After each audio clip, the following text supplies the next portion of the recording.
JEE mains के अंदर इस सिंपल सी स्ट्रैटेजी को यूज करके, सिंपल से रोड मैप, इस गेम प्लान, इस मास्टर क्लास को यूज करके और 3 से 4 महीने रगड़ के मेहनत करके तू 100 आउट ऑफ 100 मार्क्स स्कोर कर सकता है।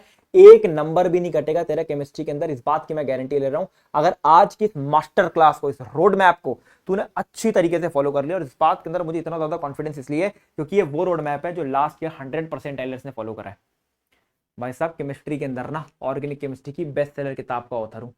केमिस्ट्री की प्रॉब्लम्स मेरे से बेहतर कोई नहीं समझता। बस मुझे यार तेरे से 2 प्रॉमिसेस चाहिए।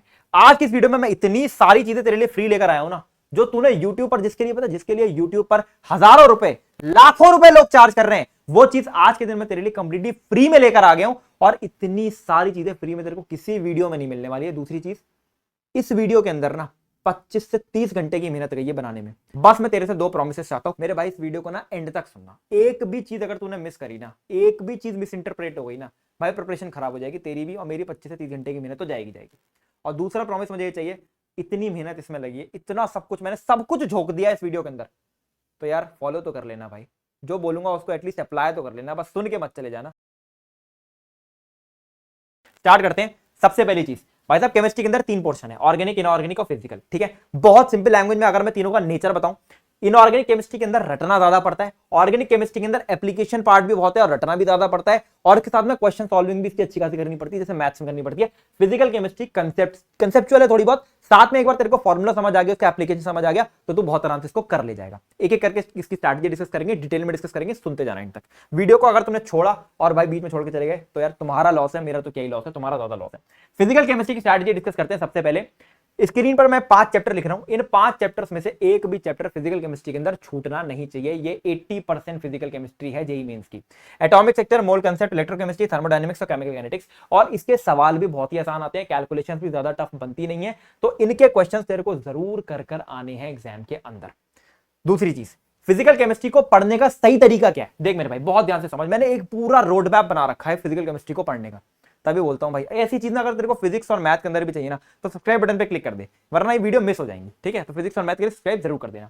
देख मेरे भाई, थ्योरी कहीं से कर ले, मैं कह रहा हूं वन शॉट से कर ले, लेक्चर से कर ले भाई, थ्योरी अपने किताबों से पढ़ ले, मुझे मतलब नहीं। थ्योरी के अंदर इलस्ट्रेशन अच्छे खासे होने चाहिए, अगर वन शॉट के अंदर इलस्ट्रेशन अच्छे खासे हैं तो वो देख ले, मुझे कोई मतलब नहीं है, बस तेरा इलस्ट्रेशन अच्छे खासे होने चाहिए, क्योंकि वहीं से फिजिकल केमिस्ट्री तू सीख रहा होगा।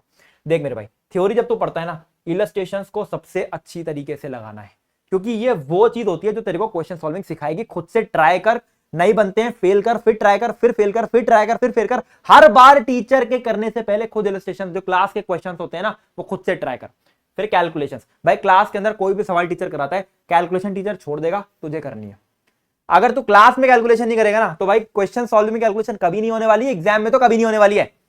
ठीक है, कैलकुलेशन जरूर करनी है। तीसरी चीज, कोरा कागज टेस्ट। जैसे ही तेरा आज का लेक्चर कंप्लीट हुआ, एक खाली पेपर ले, जो कुछ भी तेरे को याद आ रहा है उस लेक्चर से रिलेटेड, उसको लिखने की कोशिश कर, उसको रिकॉल करने की कोशिश कर, उसको याद करने की कोशिश कर। बेसिकली तू रिकॉल करने की प्रैक्टिस कर रहा है इस तरीके से, और उसको व्हाइट पेपर पर लिखो। जितनी चीजें तेरे को याद आ गई बहुत बढ़िया, जो नहीं याद आया उसको वापस जाकर रिवाइज कर ले। ये टेस्ट जब तू रोज करेगा ना, रोज दिमाग पे जोर डालेगा, रोज रिकॉल करने की कोशिश करेगा ना, तो फिजिकल केमिस्ट्री की फॉर्मूला ना तेरे दिमाग में छप जाएंगे, और उसका एप्लीकेशन तेरे दिमाग में इलस्ट्रेशन से छपेगा। ये चीज तूने थ्योरी में कर लेना, फिजिकल केमिस्ट्री बनने लगेगी। इसके बाद क्वेश्चंस करने, जो क्वेश्चन बन जाते हैं बहुत बढ़िया है, उसका सोल्यूशन देख लो। सोल्यूशन अगर तुमने सही तरीके से करा है तो बहुत बढ़िया, गलत तरीके से करा है तो सीख लो। जो क्वेश्चन नहीं बनते हैं उसका भी सोल्यूशन देखो, उससे भी सीखो। जो बन गए उससे भी सीखो, जो नहीं बने उससे भी सीखो, और जो क्वेश्चन नहीं बने उसको डाउट कॉपी में जरूर ऐड करो। क्वेश्चन सॉल्विंग से पहले सॉल्व एग्जाम्पल जरूर लगाओ, फिजिकल केमिस्ट्री के अंदर रिक्वायर्ड है। सॉल्व एग्जाम्पल क्या होते हैं, बेसिकली मैं सॉल्व एग्जाम्पल इसलिए करने को बोलता हूं क्योंकि वो तेरे को एप्लीकेशन वाला पार्ट सिखाते हैं। सॉल्व एग्जाम्पल कहां पर मिलेंगे अभी बताता हूं, सुनते जाना। इसके बाद पीवाईक्यूज, लास्ट के 2 साल के जेईई मेंस के तेरे को जरूर लगाने, और 10 साल के जेईई एडवांस के जरूर लगाने, ये रिक्वायर्ड है और जरूरी है। अब मेरी बात ध्यान से सुनना। देख, फिजिकल केमिस्ट्री के अंदर आती है 3 बड़ी बड़ी प्रॉब्लम्स। पहली बड़ी प्रॉब्लम आती है कैलकुलेशंस, कि यार बहुत कॉम्प्लेक्स सी कैलकुलेशंस होती है, समझ में नहीं आती है कि यार कैलकुलेशन करें कैसे। पहली चीज देखो, जब क्लास इलस्ट्रेशन कराए जा रहे होंगे तो कैलकुलेशन तेरे को जरूर करनी है। दूसरी चीज क्या है कि यार देखो होता क्या है ना, बहुत रिपीटेटिव कैलकुलेशंस भी होती हैं। जैसे फॉर एग्जांपल अगर तू इलेक्ट्रोकेमिस्ट्री पढ़ रहा है, ठीक है, तो ln2 × 0.53 ये तेरे को कई बार देखने को मिलेगा। ये ऐसी जो रिपीटेटिव कैलकुलेशंस होती है ना, वो एक जगह नोट डाउन कर ले। 2 से 3 बार आ गई एक ही चीज, 4 से 5 बार आ गई एक ही चीज, कहीं एक जगह नोट डाउन कर ले। एक छोटा सा पेज ले ले, उसमें नोट डाउन कर ले, करता रहेगा नोट डाउन। 5 6 7 8 कैलकुलेशन होंगे एक चैप्टर में, और वो वैल्यूज को याद कर ले, तेरी कैलकुलेशन तेज जाएगी अपने आप। ठीक है, और गलती की भी गुंजाइश कम हो जाएगी। फिर क्वेश्चंस अगर तेरे नहीं बन रहे हैं तो मैंने बोला ना, सॉल्व एग्जांपल्स लगा। सॉल्व एग्जांपल के बिना अगर क्वेश्चन सॉल्विंग पे गया तो क्वेश्चन नहीं बनेंगे, फिजिकल के फंसते हैं, स्पेशली इक्विलिब्रियम को तो फंसते हैं। सॉल्व एग्जांपल के लिए मैं तेरे को कंप्लीटली फ्री में IIT के कंप्लीट नोट्स दे रहा हूं। इस चीज के लिए लोग इतने पैसे लेते हैं ना कि भाई साहब मॉड्यूल के फॉर्म में या किसी भी फॉर्म में इतने पैसे लेते हैं, कंप्लीटली फ्री में दे रहा हूं। कंप्लीट थ्योरी है इसमें, डिटेल्ड नोट्स हैं। तो क्लास के नोट्स अगर नहीं बनाना चाह रहा है मत बना, इसका प्रिंट आउट निकाल ले। इसमें मैंने जो सॉल्व एग्जांपल दिए ना उनको सॉल्व कर लेना। वो सॉल्व एग्जांपल इस तरीके से मैंने डिजाइन करवाए हैं कि भाई साहब वो हर एक टॉपिक को कवर कर देंगे तेरे लिए, ठीक है। तो सॉल्व एग्जांपल्स यहां से लगा लेना क्वेश्चन सॉल्विंग स्टार्ट करने से पहले, और रिवीजन करने के लिए खुद के शॉर्ट नोट्स बना ले जब तक कोवेलेंट 2.0 नहीं आ रही है, ठीक है, तेरे को पता है, ठीक। चलो अब बढ़ते हैं ऑर्गेनिक केमिस्ट्री के ऊपर, जो कि मेरा फेवरेट पार्ट है, क्योंकि तुम्हें पता है क्यों फेवरेट है, ठीक है। ऑर्गेनिक केमिस्ट्री एक ऐसी चीज है जो कि तेरे 40 नंबर की ऑर्गेनिक आएगी करीब, ठीक है। 40 नंबर के 40 बनेंगे तेरे, अगर तेरे को ऑर्गेनिक केमिस्ट्री बनती है। अगर नहीं बनती है ना तो तू हमेशा फंसा रहेगा, 10 नंबर 15 नंबर ऐसे फंसा रहेगा। लेकिन अगर तेरी बनती है ना तो भाई साहब 40 में 32 भी नहीं आएंगे, 40 आएंगे पूरे। ये सबसे अच्छी बात है इस चैप्टर की, इस पूरे पोर्शन की। अब देख, पूरी ऑर्गेनिक केमिस्ट्री को मैं 3 पार्ट में डिवाइड कर दे रहा हूं, और इस वीडियो के बाद तेरे को आ जाएगी, बस सुनते जाना।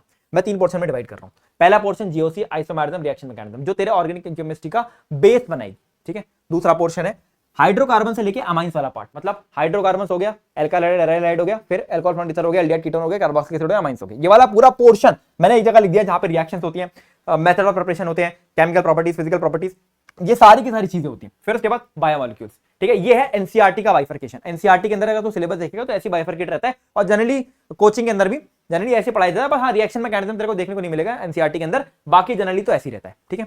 अब मेरी बात बहुत ध्यान से समझना, ठीक है। एक एक पार्ट की मैं बात करूंगा, 3 पार्ट में डिवाइड कर दिया। पार्ट 1 की मैं बात कर रहा हूं, ठीक।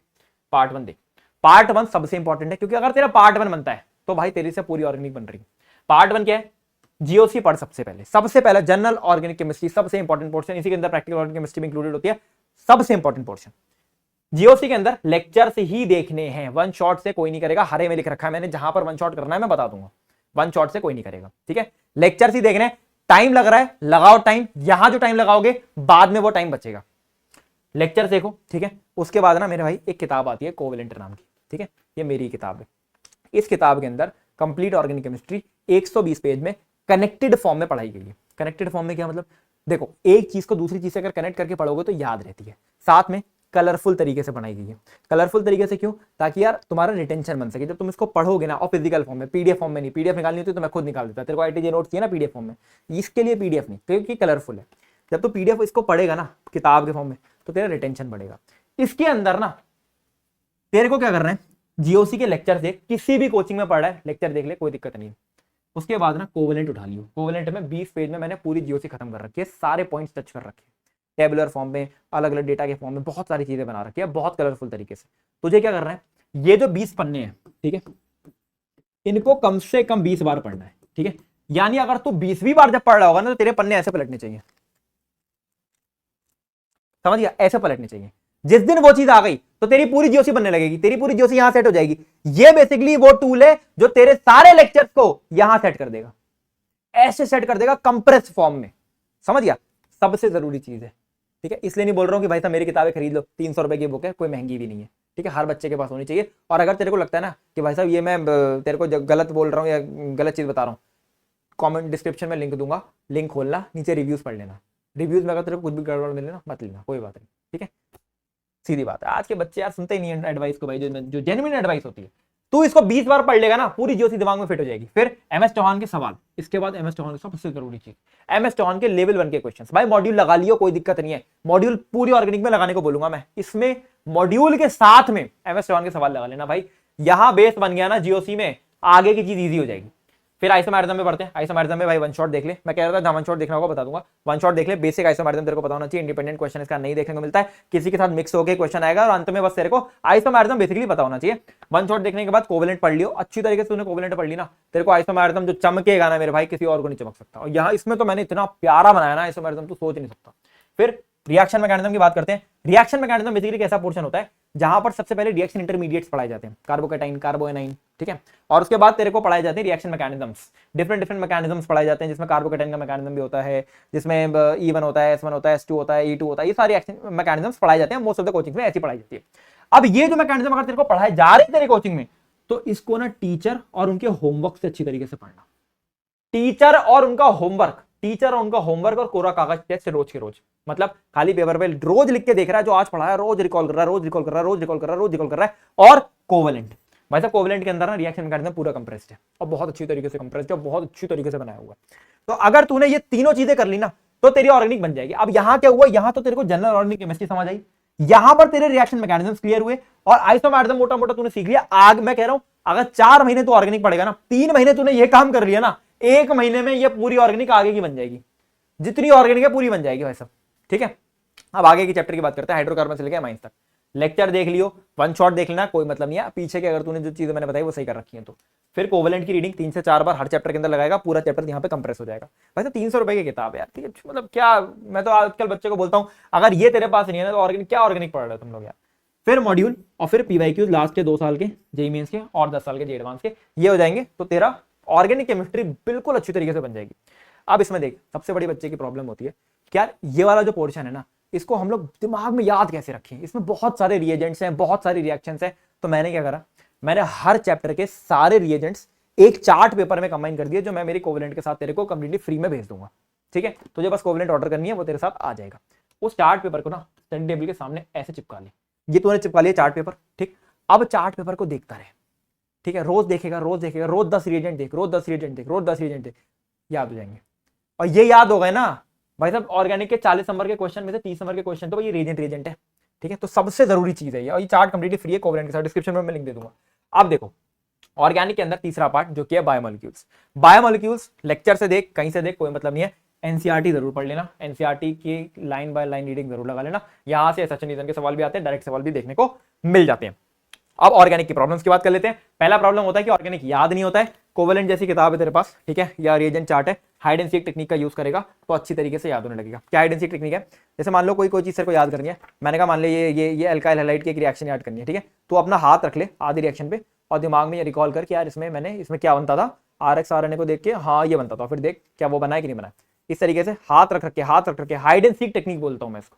इस तरीके से अगर तू कोवेलेंट का रिवीजन करता है ना तो तेरे को ऑर्गेनिक केमिस्ट्री बहुत अच्छी तरीके से याद होने लगेगी। फिर क्वेश्चंस अगर तेरे नहीं बनते, तूने अगर मान ले सॉल्विंग करी, क्वेश्चंस लगाए, उसके अंदर जो क्वेश्चन बने, जो नहीं बने डाउट कॉपी में गए, जो बने और जो नहीं बने दोनों में सोल्यूशन देखे, क्या गलती हुई सोल्यूशन से सीखा, फिर उससे सीख के अपनी डाउट कॉपी में डाला। ये तू कंटिन्यूअस प्रोसेस में डाल देगा ना, और साथ में 20 से 25 बार कोवेलेंट पढ़ता रहेगा, ये दोनों चीजें अगर तूने एक साथ कर ली तो तेरी ऑर्गेनिक केमिस्ट्री 40 नंबर तेरे 40 आउट ऑफ 40 नंबर कहीं नहीं गए। ठीक है, अब बात करते हैं इनऑर्गेनिक केमिस्ट्री की। ये वो पार्ट है जो केमिस्ट्री का सबसे आसान पार्ट है और सबसे इजी, मतलब पहले 10 मिनट के अंदर टिक टिक टिक टिक टिक टिक करके तूने क्वेश्चन कर दिए। पहले 10 मिनट छोड़, 5 मिनट अगर तेरे को इनऑर्गेनिक आती है, 5 मिनट में तू सवालों पे टिक करेगा, 40 नंबर के सवाल पहले 5 मिनट बन जाएंगे। एग्जाम में कॉन्फिडेंस देखना क्या बूस्ट होता है। ठीक है, अब देखिए इसके अंदर क्या है, मैंने इसको 2 पार्ट में डिवाइड कर दिया। जेईई मेंस की मैं बात कर रहा हूं, जेईई एडवांस के अंदर चैप्टर और होते हैं, मेंस की मैं बात कर रहा हूं। Chemical bonding, periodic table, coordination पहला part, d and f block, P block और सॉल्ट एनालिसिस दूसरा पार्ट। इसके अंदर एक चैप्टर और 2-3 चैप्टर और होते हैं जो एडवांस के अंदर आते हैं, वो चैप्टर भी मैं यहाँ पर ऐड कर देता हूँ। ठीक है, अब ये 2 पार्ट क्या बोलते हैं, पहला पार्ट जो है वो बेसिक्स बनाता है इनऑर्गेनिक का, और दूसरा पार्ट जो है वो क्या करता है, वो बेसिकली याद करने वाला पोर्शन ज्यादा है, एनसीईआरटी के लाइन से पढ़ने वाला पोर्शन ज्यादा है। पहले पार्ट का क्या करना है, पहले पार्ट का तो भाई चुपचाप बैठ के लेक्चर देख लो। ठीक है, मैं IIT-JEE के तेरे को नोट्स दे रहा हूँ कंप्लीटली फ्री में इनऑर्गेनिक के भी, ठीक है, डिस्क्रिप्शन में मैं उसका लिंक दे दूंगा। ठीक है, उन नोट्स को अंदर जो इलस्ट्रेशंस हैं, जो सॉल्व एग्जांपल्स हैं, उनको जरूर सॉल्व कर लेना, उससे क्या होगा, इनऑर्गेनिक की अंडरस्टैंडिंग स्ट्रांग हो जाएगी। और उसके बाद मॉड्यूल के क्वेश्चंस लगा लो, प्रीवियस ईयर क्वेश्चन लगा लो, लास्ट के 2 साल के जेईई मेंस के, 10 साल के जेईई एडवांस के, जो क्वेश्चन नहीं बने डाउट कॉपी में डाल दो। उसी तरीके से जैसे फिजिकल पढ़ी थी वैसे ही अगर तुमने पहला पार्ट यानी chemical bonding, periodic table, coordination कर लिया तो भाई साहब तुम्हारे नंबर बहुत अच्छी तरीके से, ये 3 ही चीजें ना तुमको मैं बता रहा हूँ 60% ऑर्गेनिक के क्वेश्चन तो वैसे यही है, इनऑर्गेनिक के क्वेश्चन तो वैसे यहीं से आते हैं, 24 नंबर के क्वेश्चन तो यही दे देगा। ठीक है, चलो इसके बाद तुम्हें क्या करना है, जो पार्ट 2 है, पार्ट 2 के अंदर लेक्चर देखो ना देखो कोई मतलब नहीं है, मैं तो वन शॉट ही रिकमेंड कर देता हूँ, वन शॉट से फटाफट कंप्लीट करो वो पार्ट। एनसीईआरटी की रीडिंग लगाओ, एनसीईआरटी के बाहर अगर तुमको कोई चीज पता लगती है तो एनसीईआरटी के ऊपर ही नोट डाउन कर लो। ठीक है, एनसीईआरटी की रीडिंग मल्टीपल टाइम्स लगाओ, और उसके बाद जो मैंने तुम्हें IIT-JEE की नोट्स दिए ना उसके सॉल्व एग्जांपल्स जरूर लगा लो, और उसके बाद अपने मॉड्यूल के क्वेश्चन, प्रीवियस ईयर के क्वेश्चन, ये अगर तुमने पार्ट 2 में कर लिया। लेकिन पार्ट 2 की सबसे इंपॉर्टेंट चीज है एनसीईआरटी, अगर तुमने एनसीईआरटी नहीं पढ़ी ना पार्ट 2 के अंदर तो गड़बड़ है, एनसीईआरटी पढ़नी पड़ेगी, एनसीईआरटी जरूरी है। ठीक है, इस तरीके से अगर तुम चलते हो तो केमिस्ट्री के अंदर भाई साहब तुम्हारे 100 out of 100 marks for sure आ सकते हैं। प्लीज इसको फॉलो कर लेना और फिजिक्स और मैथ की स्ट्रैटेजी के लिए सब्सक्राइब बटन पे क्लिक कर लेना। This is all, second jolly signing off.